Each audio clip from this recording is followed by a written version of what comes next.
WBBM News Time, 9:22. Backtrack a few years, maybe 5 or 6, and all the rage was taking the apartment that you lived in and having you ousted from it so it could be converted into a condominium. But then throw in a overheated housing market, a bursting real estate bubble, the recession, and then a lousy recovery of the real estate market, a market that's still really deeply underwater. And now apparently the opposite is happening. Joining us live to talk about that tonight is Daily Herald staff writer Beth Mistretta. Beth, good evening. I understand you have a specific example of a situation where it's not a conversion to a condo, but a conversion back to an apartment. Good evening. Yes, we do have an example of that happening right now in Itasca.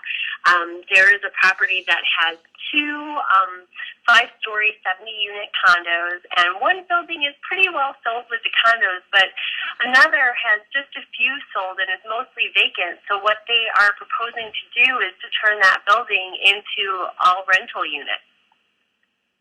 And see if they can get their money out of it, I guess. Yeah, kind of see if they can get their money and just keep it occupied rather than just having a vacant building sitting there and, collecting dust and landscaping. Okay, now that begs the question. The condos, are they, or were they, or I guess they're still in existence now, are they premium condos? Would they be real pricey, upscale kind of things?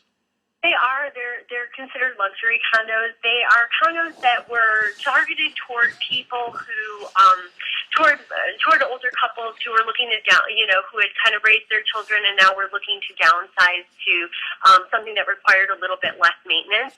And an attorney for the developer argues that, when the housing market went, people couldn't sell their houses and then they couldn't buy the condos that they wanted to buy because they couldn't get their homes sold. So, one would presume, I suppose, then that these are going to be luxury apartments. They're not going to come at a cheap price either, I suppose. No, they're not. Right now, the average rent is looking at about $2,300 a month. Wow. Well, that would probably be as much as the monthly payment for a condo, wouldn't you think? Some people argue that, and that's sort of where some of the controversy comes in, because there are some neighbors who are not very pleased about this because they are worried that, having renters rather than homeowners will attract people who are maybe more transient or not as invested in the property and keeping it up. And